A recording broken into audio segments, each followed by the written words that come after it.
Então, nossa, toda vez eu começo com então. Dá a impressão que eu tava falando alguma coisa antes, mas eu tava. É por isso que eu começo com então. Quem me conhece já sabe que as coisas aqui funcionam meio assim. Um dia eu falei, ontem eu tava falando pra minha filha, nossa, a minha cabeça anda tão rápido que atropela os pensamentos. Ela olhou pra mim e falou assim, ah, não diga, sério, que você não percebeu isso ainda? Ai, foi um tapa na minha dignidade. Mas então vamos lá, nós estamos falando do Ezequiel. O que acontece com o Ezequiel? Nós vimos já nos dois primeiros estudos, né? E por enquanto tá dando pra gente fazer três capítulos por dia. Vamos ver até quando, né? Se de repente pega um capítulo assim bem tenebroso, mas enquanto tá dando, vamos embora, né? O que nós vemos aqui? Nós vimos no primeiro estudo quem era ele, para quem que ele estava falando, blá blá blá. No segundo estudo, Deus já chama ele para levar um tete a tete, né? Pegou, eu brinco que é o primeiro Lego da história, que Deus mandou ele pegar os tijolinhos e fazer a casa. Isso quando eu era criança, tinha um jogo que chamava, acho que Pequeno Arquiteto, que era uns tijolinhos assim, eram uns bloquinhos de tijolinho da gente construir casinha. Depois eu descobri que isso era brinquedo dos meninos, mas eu gostava. Eu gostava de ir na casa da minha avó para brincar com o do meu primo. Então nós vemos que Ezequiel foi o primeiro, o Lego, o pequeno construtor, sei lá como é que chama aquele negócio lá. Que Deus mandou ele fazer uma maquete e ele tinha que deitar de um lado, então tá. O que é o resumo que eu tô vendo até agora de estudar os profetas? Tem gente que pensa que o profeta é título, é hierarquia, né? Gente, nós vemos que Deus, para mandar ele falar umas coisas, ele faz o cara sentir primeiro. Então, nós vemos com Oséias que Deus queria falar, que ele se sentia que a igreja, que era o povo, prostituía. Então, ele mandou Oséias casar com a prostituta. E agora ele mandou Ezequiel comer o pão lá, que tinha tudo apesar, quer dizer, o suficiente para não morrer de fome, né? Gente, assado nas fezes do boi, depois das fezes dele, nas fezes do boi. Então é assim, você quer ser profeta? Pensa bem. Ou você quer ser só de brincadeirinha? Como é que é? Adivinhador, cartomante, gospel? Aí tudo bem, porque não tem nada a ver com Deus mesmo. Não importa que você tá na igreja ou não, mas, né? Tudo bem, espírito de adivinhação, tudo bem. Agora, se você quiser ser profeta de verdade, Deus coloca para você sentir na pele, para você poder transmitir a mensagem, tá? Então, nós vemos isso em Ezequiel. E assim, Ezequiel tem muito mais do que o Vale dos Ossos Secos, tá? Então, nós vamos colocar aqui o seguinte. O resumo desses 3 capítulos que nós vamos ver hoje, né? Deus se coloca como justo e Senhor. Toda hora ele fala, porque eu sou o Senhor. Porque eu sou o Senhor. Isso quer dizer o quê? Eu mando. Eu sou o dono das coisas. Sou eu que ordeno, sim ou não. Então nós vamos ver que cada lance dessa história, Deus fala para ele, porque eu sou o Senhor. Fala pro povo, porque eu sou o Senhor, tá? Então isso já dá pra gente parar por aqui. Se Deus é o Senhor, como que eu estou agindo? Tá? Nós vemos aqui que a consequência do pecado é a ira de Deus. E depois, no capítulo 7, fala, vai dar a lista da ira de Deus, o juízo, as lamentações do povo. Aí nós vamos ver lá no capítulo 8, nós vemos o ápice da desmoralização, que é o quê? O povo tá fazendo culto para répteis, sapo, cobra, essas coisas mesmo que você tá pensando. Barata, bom. Faz a adoração ao sol, botar imundícia e corrupção dentro do templo. E a consequência disso é Deus se retirando da presença deles. Ele sempre termina, porque eu sou o Senhor. Aí no capítulo 9, o que nós vemos? Nós vemos o juízo de Deus.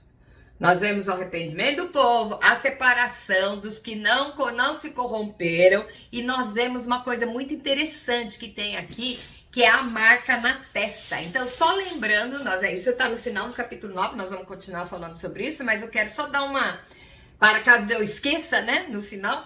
O que acontece? Essa marca na testa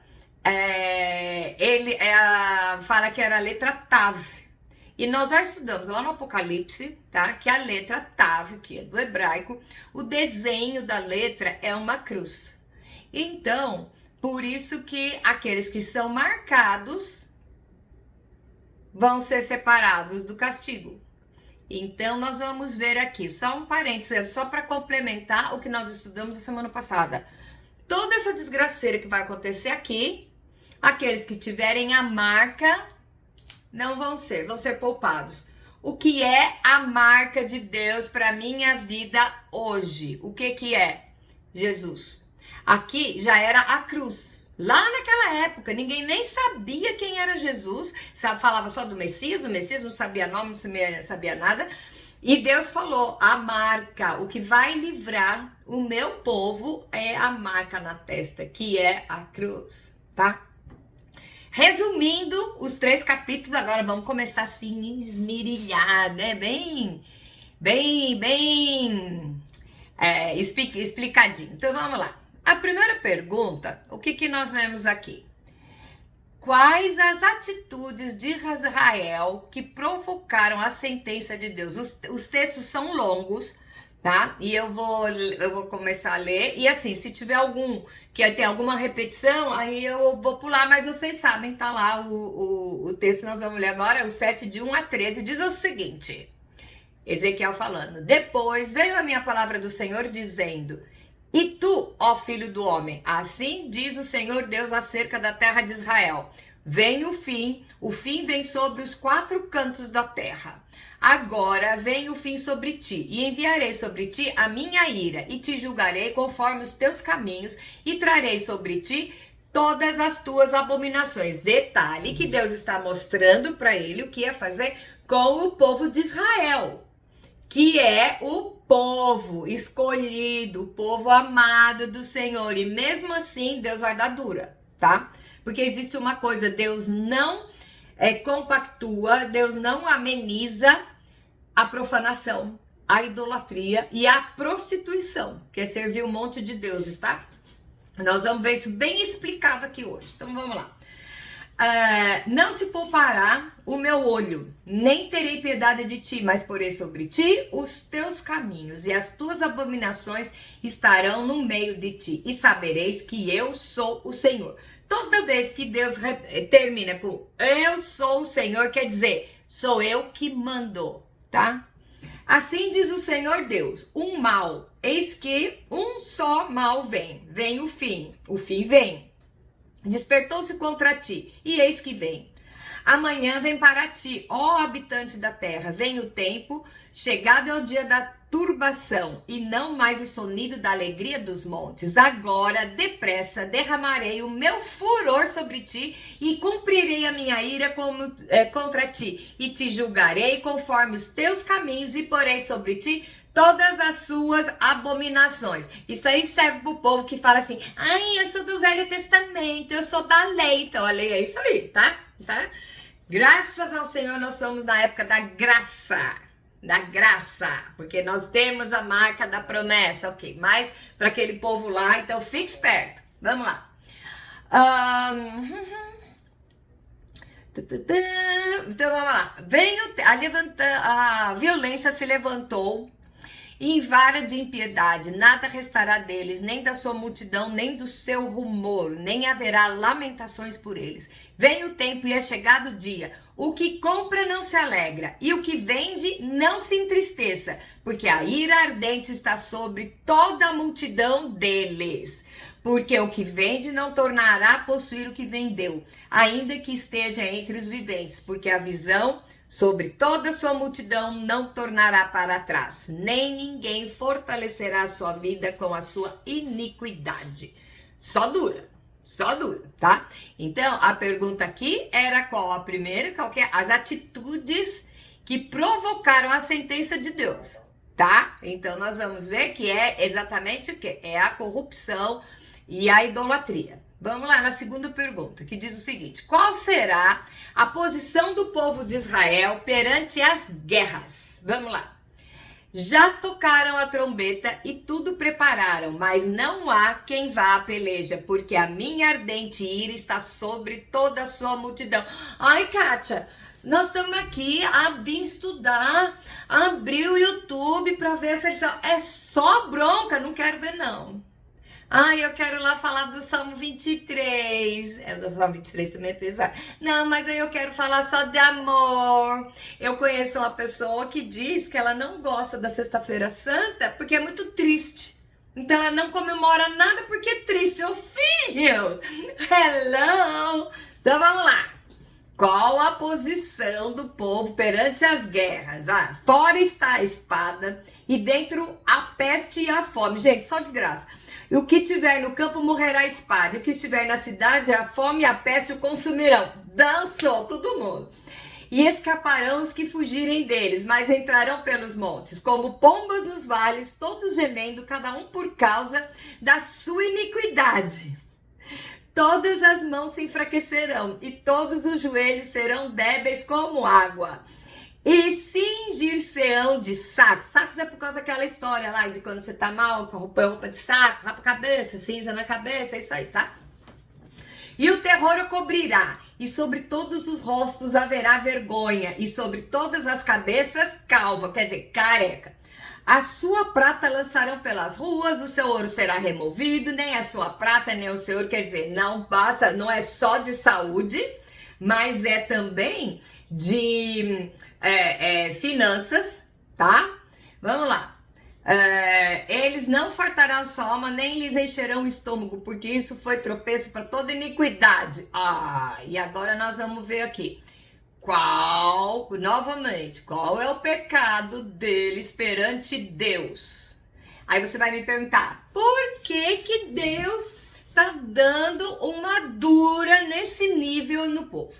Por que será? O que será que eles fizeram tanto, tá? Então vamos lá. De 20 a 22. E a glória do seu ornamento ele a pôs em magnificência. Ai que chique, né? Mas eles fizeram nela imagens das suas abominações e coisas detestáveis. Por isso eu lhe tenho feito coisa imunda. Quer dizer, Deus chegou pro filho, pro povo. Daqui tá dizendo, ornamentou, pôs um enfeite na sua cabeça. E aí o fulano pegou aquele presente que veio de Deus e se tornou imundo. Por quê? Foi misturar com as abominações, tá? Agora vem aqui, ó. Entregar-a ele por presa, na mão de estrangeiros, e aos ímpios na terra por despojo, e profanarão. E desviarei deles o meu rosto, profanarão o meu lugar de culto, porque entrarão nele saqueadores e profanadores. Gente, Deus está falando que vai entregar quem fizer tudo isso como presa na mão dos outros. Tem um texto em Romanos 1 que é muito interessante. Se você quiser saber, quando terminar esse estudo, vai lá e lê o capítulo 1 de Romanos, que tem ele descreve um tipo de pessoas e depois põe assim, Deus abriu mão deles. Você já parou para pensar, Deus abriu mão da gente? Deus olhar para você assim, você pisou tanto na bola e falou assim, não quero mais nada contigo. Já parou para pensar? Olha a gravidade disso. A gravidade disso, Deus está falando que vai entregar na mão dos estrangeiros. Por presa, tá? Vamos lá. Pergunta 4. Qual a consequência da idolatria? Bom, o que é idolatria? É aquilo que você faz com o ídolo. Qual que é o seu ídolo, né? Então, vai lá. Faz uma cadeia, porque a terra está cheia de crimes de sangue e a cidade está cheia de violência. E farei vir os piores dentre os gentios, possuirão as suas casas, e farei cessar a arrogância dos fortes, e os seus lugares santos serão profanados. Então, não é o inimigo que você levantou, não, é Deus que tá mandando. E tá mandando os arrogantes. Ai, mas na igreja não tem gente arrogante, não, né? Não tem gente arrogante, imagina. Bom, Miséria sobre miséria virá, e se levantará rumor sobre o rumor. Então buscarão do profeta uma visão. Mas do sacerdote perecerá a lei, dos anciãos de conselho, e o rei lamentará. E o príncipe se vestirá de desolação. Acabou com o povo. E as mãos do povo da terra se conturbarão, conforme o caminho lhes farei. E conforme os seus merecimentos os julgarei. E termina como? E saberão que eu sou o Senhor. Quer dizer, não tem discussão. Eu estou certo. É só Deus falando, tá? Então, você quer questionar? Nem sei. Vamos lá. Pergunta 5. Qual a circunstância dessa visão? Tá? Sucedeu, pois, no 6º ano do 6º mês, no 5º dia do mês. É legal os profetas colocarem isso, que é para você encaixar no tempo, tá? Na época, o que é que foi dito. Estando eu assentado na minha casa, e os anciãos de Judá sentados diante de mim, que ali a mão do Senhor Deus caiu sobre mim. E olhei, quer dizer, ele estava lá com os membros da diretoria, tá? E olhei, e eis que uma semelhança, como o aspecto de fogo. Ele teve uma visão na casa dele, tá?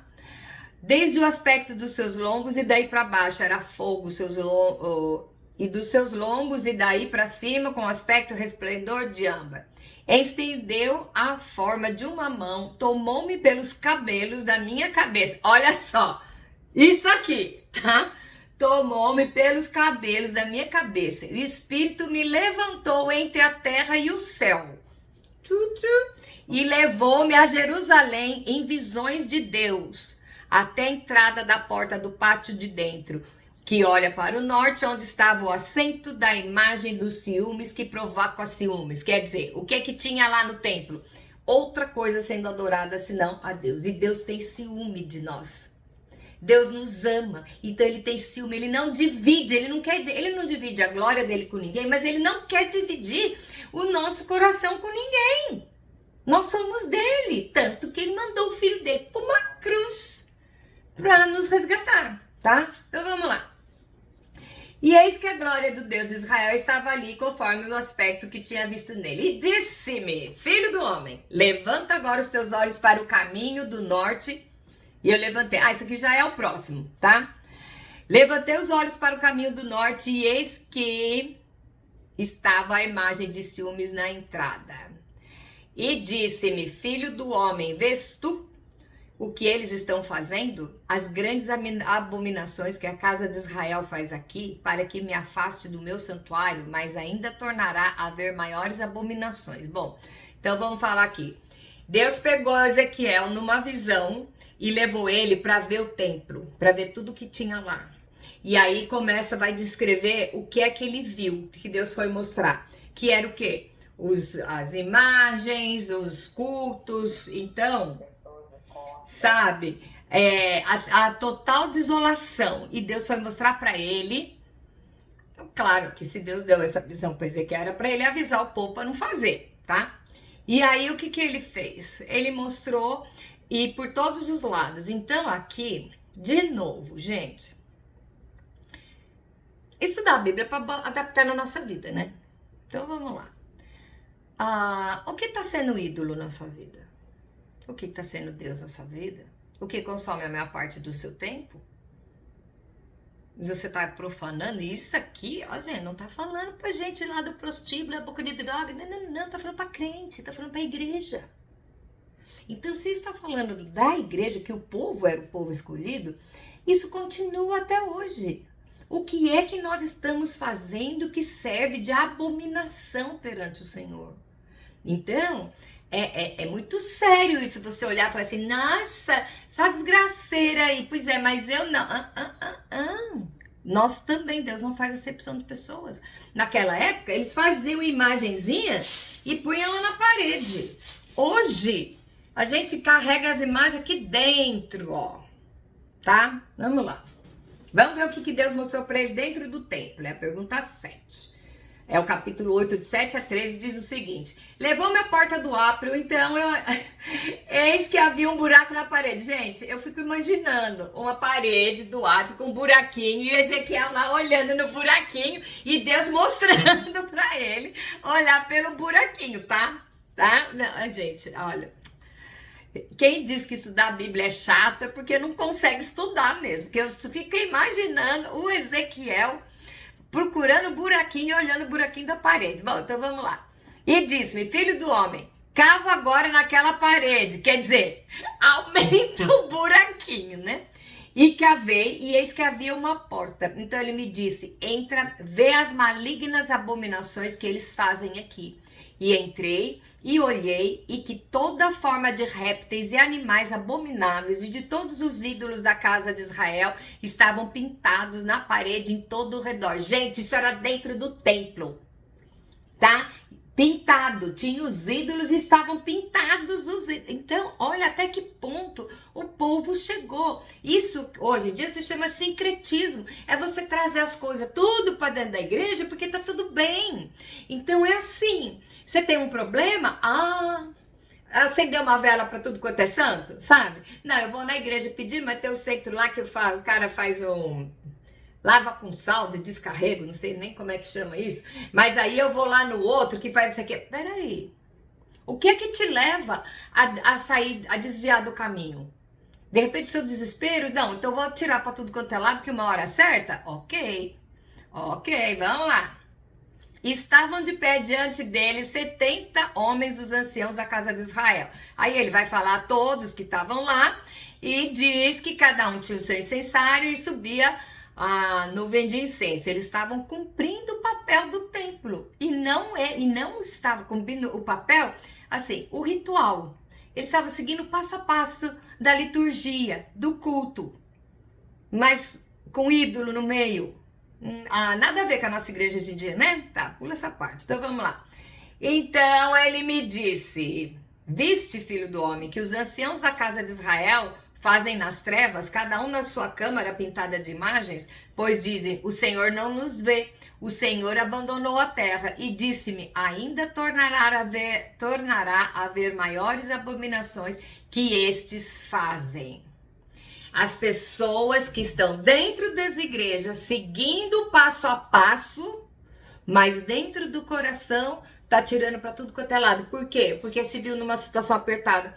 Então, o que acontece? Até onde vai sua fé? Porque você tá numa situação difícil, então você desvia o foco do projeto que Deus tem para sua vida, da maneira que você vai andar na presença dele. Como que é? É tudo, aqui não é nada absoluto, né? É tudo relativo. Bom, e aí nós vamos ver que ele levou a entrada da porta da casa do Senhor, e na porta eis que tinha mulheres chorando a Tamuz. Tamuz era o deus da fertilidade. Então as mulheres que não conseguia ficar grávida, ou então queria parar, né?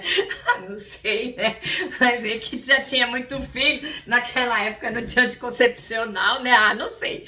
Bom, mas a Tamuz era a deusa da fertilidade, tá?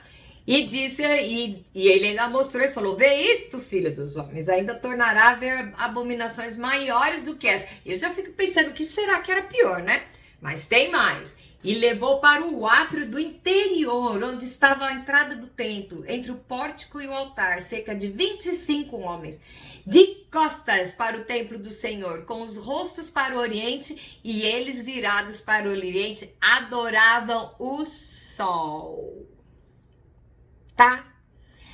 Vamos lembrar lá que o Egito, a coisa mais abominável que o Egito fazia, que era adoração ao sol. Hoje a gente vê isso. O sol é lindo, é lindo. Foi Deus que fez? Foi Deus que fez. Ok, ele tá aqui para iluminar a terra, beleza? Ok, mas eu não vou adorar ele.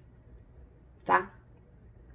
Mas eu não tô falando de divindade, é o sol. Então, é a natureza, né? Bom. Agora tá uma onda de natureba, então muda tudo o foco, né? Vai mudando só a estratégia, gente, mas o pecado continua o mesmo. E aí vai lá, e o que Deus vai fazer em frente dessa realidade? Se prepara. Então diz o Senhor, vê isto, filho do homem, há porventura coisa mais leviana para a casa de Judá, tá falando com crente, do que tais abominações que fazem aqui, havendo enchido a terra de violência, tornam a irritar-me, e eis e eles a chegar o ramo ao seu nariz. Por isso também os trarei com furor, o meu olho não poupará. nem terei piedade para que me gritem aos ouvidos com grande voz. Contudo, não os ouvirei. Vai pensando, enquanto a gente vai lendo, vai pensando aí nos seus pecadinhos, nos seus idolozinhos. Vamos nessa. Pergunta 11. Como começa a sentença do povo? Bom, até aqui, Deus foi mostrando para Ezequiel a que ponto chegou de indignação o povo, tá? E agora vai vir a sentença, capítulo 9, tá dizendo o seguinte: então me gritou aos ouvidos com grande voz, fazei chegar aos intendentes da cidade, cada um com as suas armas destruidoras na mão.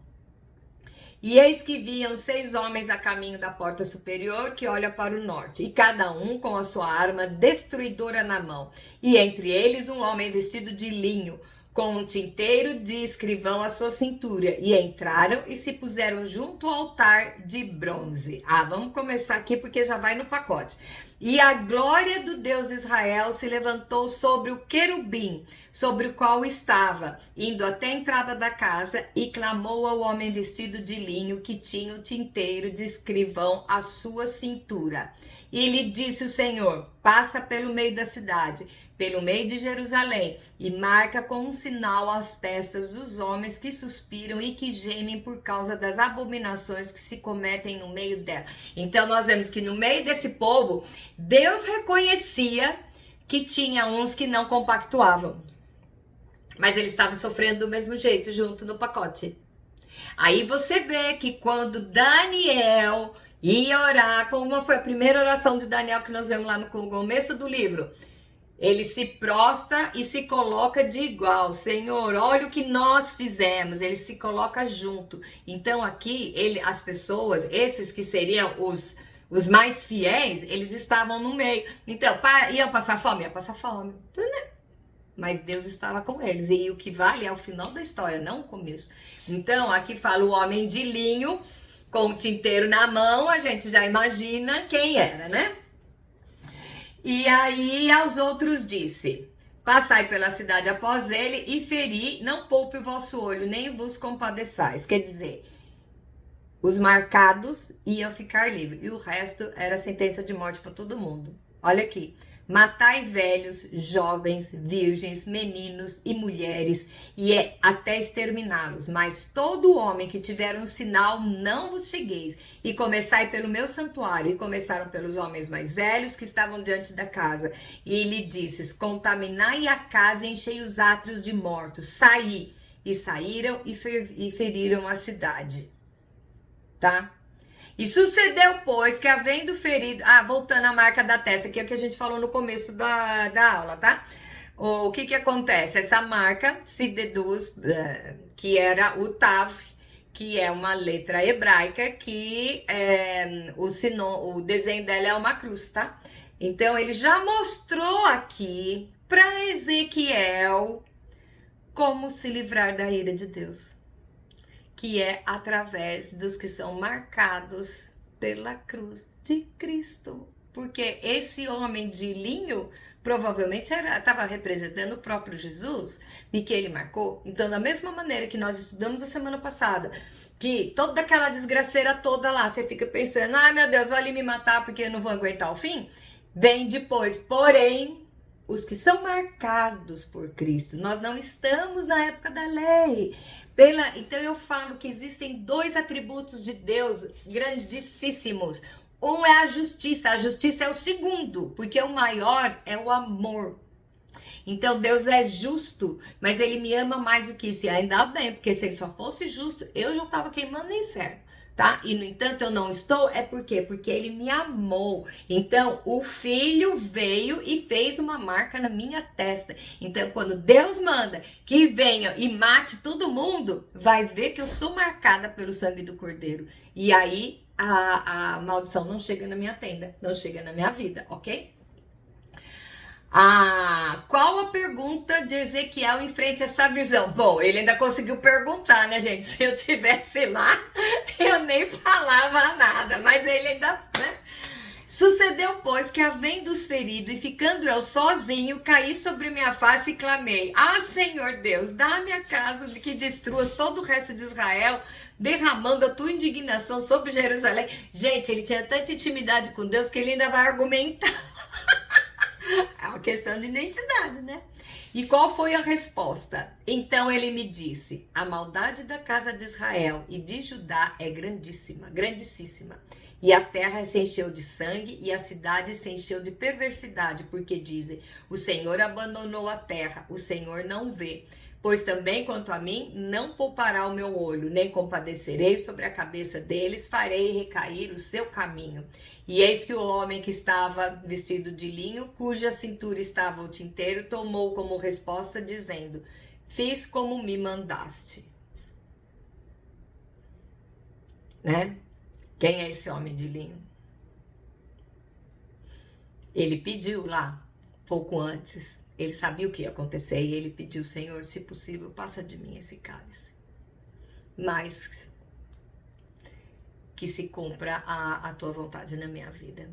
E diz que a dor maior de Jesus na cruz foi quando ele assumiu os pecados da humanidade e Deus virou o rosto, ele se sentiu abandonado, tanto que ele fala: Eloi, Eloi, lama sabachthani, que é: Deus meu, por que me desamparaste?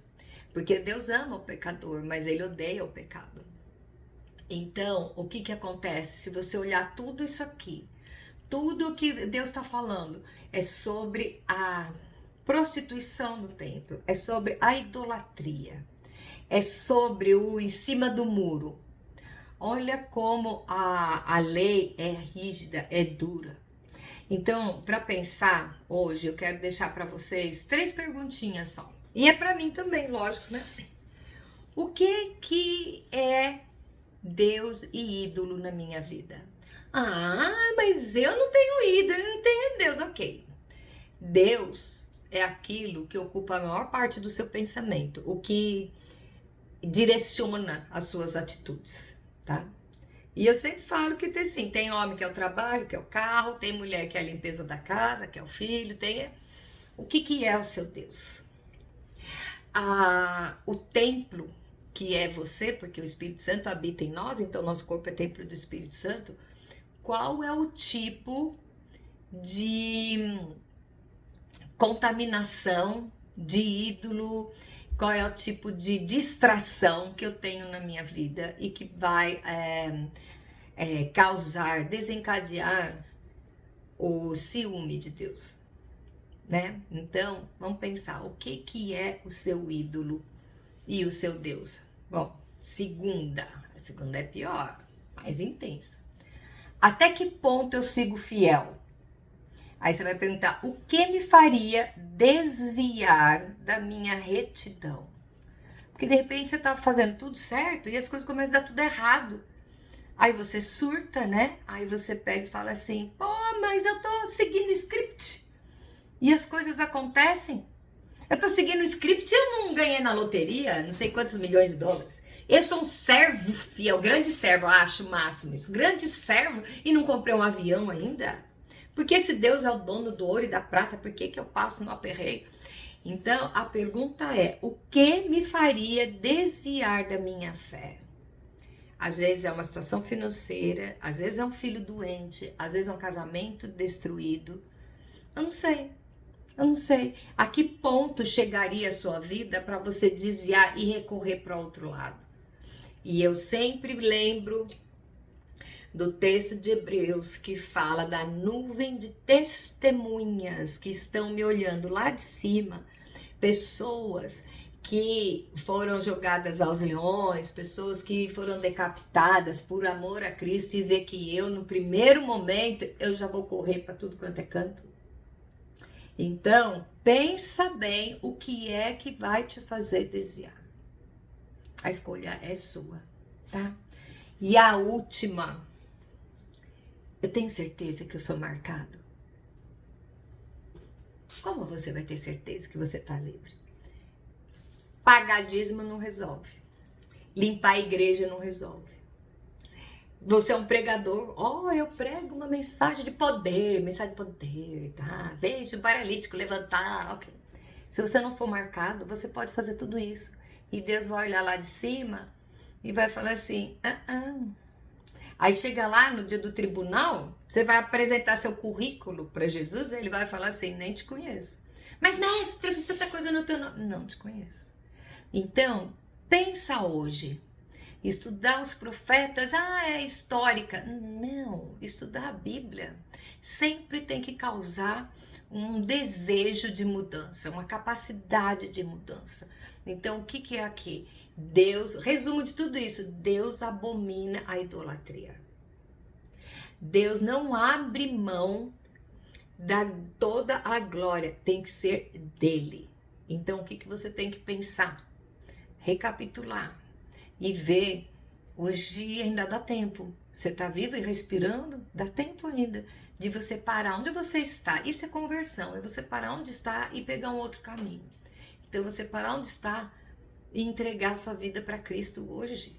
Entregar o seu dia para Cristo. Não porque você se converteu lá em 1974, não, hoje. Hoje. Qual é o caminho que você tem que olhar para trás? Qual é o caminho que você deixou para trás e de repente por causa de algumas dores, se você foi se perdendo? Qual é os santinhos que você está trazendo do mundo para dentro da sua igreja? Ai, porque eu tenho um papelzinho aqui que veio lá não sei da onde, eu vou guardar que isso é o que me protege. Já começa por aí. Ai, porque eu fui lá na igreja abençoar o vidrinho de óleo. Esse óleo é santo, você vai me proteger. O que protege é a marca do Cordeiro na sua testa. É a marca da promessa. Se você não tem certeza ainda, pare e vá orar. Eu gosto da Bíblia porque Deus fala o seguinte, tem dúvida? Clama a mim que eu te respondo. Tenha a coragem, a ousadia de perguntar para Deus, Senhor, o que o Senhor quer de mim hoje? Eu tenho certeza que Ele vai mostrar. Aí Ele vai mostrar, aí a decisão de mudar ou não é sua. Deus não pega ninguém na marra, mas Ele está morrendo de vontade de botar a marca da promessa na sua testa. Porque Deus não se alegra com a morte do ímpio. Deus não quer ver os seus queridos se perdendo. Então Ele vai fazer tudo, ele vai apostar todas as fichas. Gente, ele botou o filho dele numa cruz para me livrar de tudo isso que nós estudamos hoje. E qual é o seu papel? O que você tem que fazer? Confiar. Agora, confiar enquanto tudo está bem é muito fácil. Agora, confiar quando você não vê solução humana, Noé fez uma arca. Nunca tinha chovido, eles nem sabiam o que era chuva. E Deus mandou, ele fez uma arca. Qual é a arca que Deus está querendo que você faça hoje? E olha, essa história da arca nem estava no script, tá? Me veio agora. Mas quando você faz uma arca, você está salvando não só sua vida. Você está salvando mais um montão de gente. A família de Noé estava toda dentro da arca, com uma visão que ele teve, de obedecer uma ordem impossível. E quando você entrega o seu caminho, você vai, mesmo no meio do problema, aqui de problema, você vai poder deitar à noite e falar, Senhor, resolve aí para mim porque eu não dou conta, e descansar. É isso que Deus quer de nós, confiar até o extremo de saber que até o último momento Ele vai fazer. Ele fez com Abraão, me dá seu filho. E Abraão foi lá, não levou a Sara, porque senão a Sara não ia deixar, lógico, né? Mas chegou lá e ele falava, e ele falou, eu acho mal barato que ele falou para os empregados dele, nós voltaremos. Quer dizer, ele sabia, não sei como, mas Deus vai dar um jeito. Isso é fé, por isso que Abraão é o pai da fé. Ele creu quando tudo dizia que não. E às vezes vai acontecer com você a mesma coisa. Nós estamos escrevendo o último capítulo da Bíblia. A nossa vida pode ser inspiração para quem está do nosso lado. Nós estamos no plano espiritual da mesma maneira que os heróis da fé. As pessoas estão nos olhando. E será que as pessoas estão olhando e sentem-se atraídos ao Deus que a gente serve? Ou vê que você está titubeando e hoje eu vou na igreja domingo, mas hoje eu vou lá no centro. né? Vou lá pegar um passe. É passe que chama, né? Acho que é isso. Tá bom? Então, essas 3 perguntas eu quero que fique martelando nas nossas cabeças. O que é o Deus da minha vida? Até que ponto eu consigo ser fiel e eu tenho certeza de ser marcado? E eu espero na semana que vem, no próximo estudo, ver todos os marcados presentes para a gente aprender muito mais do que o Deus tem para nossas vidas. Amém? Um beijo grande e até a semana que vem.